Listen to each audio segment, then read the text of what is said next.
সম্মানিত এলাকাবাসী, আজকের প্রোগ্রামের প্রধান অতিথি প্রিয় ভাই সাইফুল আলম খান মিলন ভাই এবং সম্মানিত বিভিন্ন স্তরের দায়িত্বশীল ভাইরা, আসসালামু আলাইকুম ওয়া রাহমাতুল্লাহ।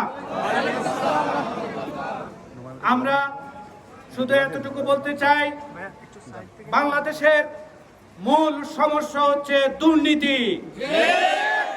যদি দুর্নীতিকে মূল উৎপাদন করা সম্ভব হয়, বাংলাদেশের শুধু পানি সমস্যা নয়, বাংলাদেশের সকল সমস্যা থেকে বাংলাদেশের মানুষ মুক্ত হতে পারবে ইনশাআল্লাহ।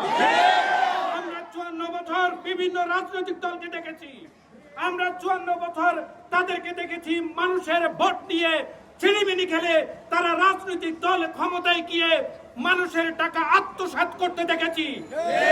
গত 15 বছরে, গত 17 বছরে আমরা দেখেছি প্রায় 27 লক্ষ কোটি টাকা তারা বিদেশে পাচার করেছে। আমরা দেখেছি একজন মন্ত্রীর শুধু 250টার উপরে বাড়ি রয়েছে লন্ডনে।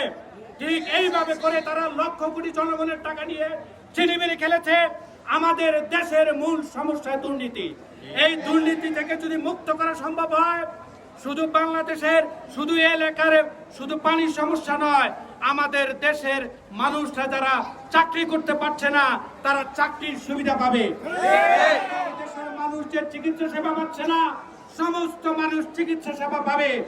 বাংলাদেশ, এই জন্য আমি সবাইকে অনুরোধ করব, শুধুমাত্র বাংলাদেশ জামাত ইসলামী প্রমাণ রেখেছে 2001 সালে 2 জন মন্ত্রিত্ব ছিল।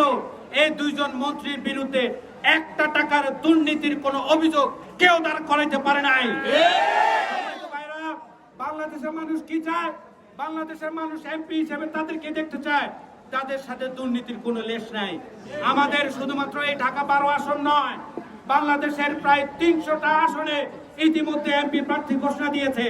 এই 300টা আসনের এমপি প্রার্থীর বিরুদ্ধে বাংলাদেশের কোথাও কোনো অন্যায় করে তারা অন্যায়ের ব্যাপারে, তাদের দুর্নীতির ব্যাপারে, তাদের টাকা আত্মসাৎ, ঘর জুলুম, চাঁদাবাজির কোনো অভিযোগ বাংলাদেশের কোনো মানুষ দাঁড় করাইতে পারবে না। গ্যারান্টি দিয়ে বলছি, এই ব্যক্তিদেরকে যদি মেম্বার অফ পার্লামেন্ট হিসেবে আমরা সংসদে পাঠাইতে পারি, তবে বাংলাদেশের সকল সমস্যা থেকে আমরা মুক্ত হতে পারবো ইনশাআল্লাহ। সবাইকে ধন্যবাদ জানিয়ে আগামী দিনে বাংলাদেশ জামাত ইসলামের সমস্ত কর্মসূচিতে, কর্মতৎপরতায়, ভোটের রাজনীতিতে, সকল কিছুতে আপনাদের ঐক্যবদ্ধ সহযোগিতার আহ্বান জানিয়ে আমি আমার কথা শেষ করছি। আসসালামু আলাইকুম ওয়া রাহমাতুল্লাহ।